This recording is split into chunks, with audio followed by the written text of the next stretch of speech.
Donc, il y a sur le site s'entraider.fr un espace dédié aux professionnels et des outils pour repérer et évaluer le fardeau des aidants. Pour parler de ce sujet, l'Association française des aidants est la mieux placée puisqu'elle œuvre pour la reconnaissance du rôle et de la place des proches aidants en formant le personnel médico-social et sanitaire aux diverses questions d'accompagnement et de prise en compte des proches aidants. Je donne donc la parole à Gustave Tristani, chargé de mission à l'Association française des aidants. Donc, bonjour à tous et à toutes. Merci de l'invitation et de l'organisation de cet événement qui est très bien organisé. Je vais vous présenter d'abord un petit peu notre association rapidement et ensuite je vais vous présenter deux outils qui cherchent à calculer la charge des aidants et à prendre en compte cette charge dans l'accompagnement, dans l'objectif d'accompagner au mieux les proches aidants. Alors, notre association, qui sommes-nous ? On a commencé notre activité en 2003.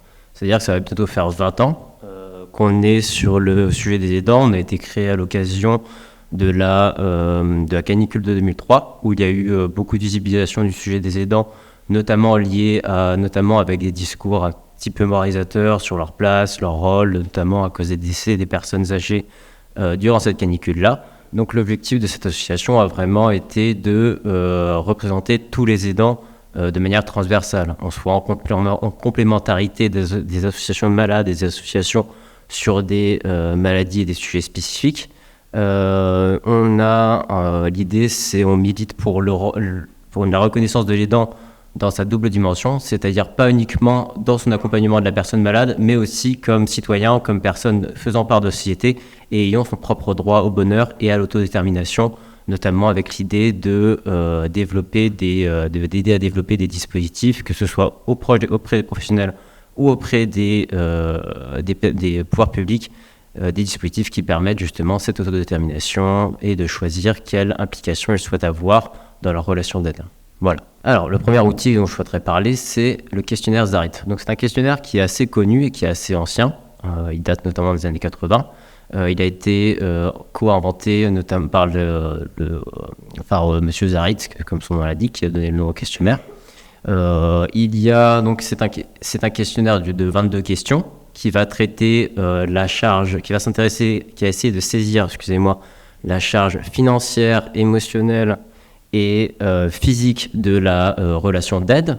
Chaque question va présenter une situation et va être associée à une cotation de 0 à 4.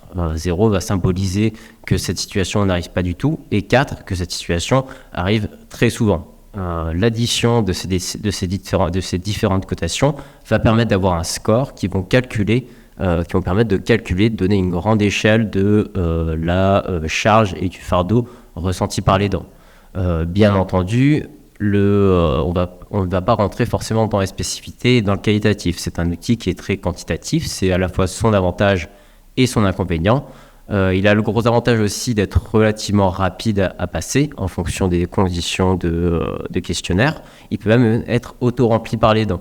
Donc ça peut être une bonne porte d'entrée pour des structures qui n'ont pas forcément le temps d'offrir un accompagnement complet à des aidants ou individualisé. Ça permet aussi de faire un premier diagnostic pour les aidants qui n'oseraient pas ou qui ne peuvent pas se libérer pour suffisamment de temps pour faire un accompagnement complet.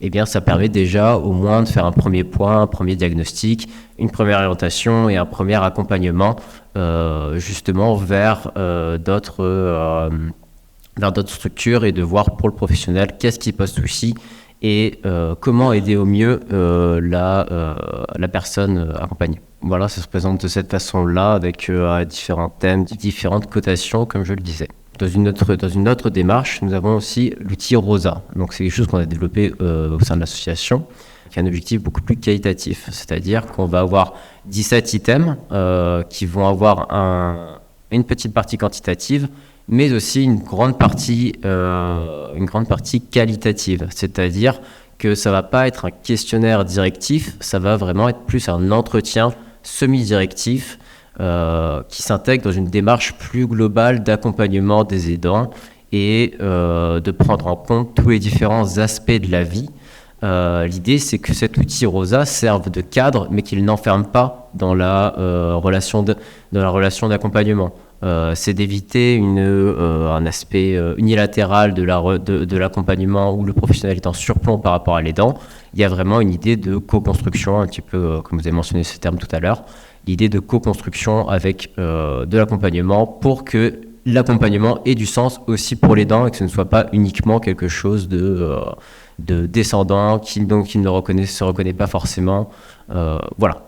Donc le gros avantage, que ça permet c'est qu'on forme aussi à utiliser cet outil-là et on essaye d'accompagner et ça permet d'avoir une synthèse de quelle est la situation de l'aidant, quels sont les problèmes, comment ça s'intègre dans sa trajectoire de vie plus globale et du coup comment plus précisément l'aider et l'accompagner au mieux avec un aspect vraiment la qualité, et ça permet aussi d'avoir une traçabilité parce que y a un outil papier mais aussi un outil numérique qui permet d'enregistrer sous forme de fiches les différents entretiens qui auront lieu avec l'aidant et de permettre d'avoir une transmissibilité éventuellement avec d'autres professionnels ou de pouvoir discuter avec eux ou de pouvoir juste y revenir plus tard quand l'accompagnement reprend. Voilà. Donc voilà, ça se présente de cette façon-là. Donc il y a 17 autres items et on va vraiment toucher tous les grands thèmes de la question de l'aide. Ça permet aussi pour les professionnels qui ne sont pas habitués à l'accompagnement de l'aidant et qui cherchent vraiment une porte d'entrée, ça leur permet d'avoir un outil qui va vraiment revenir sur tout et vraiment permettre cette démarche, cette posture de comment accompagner quelqu'un, comment accompagner un aidant, comment accompagner quelqu'un qui accompagne quelqu'un. Voilà.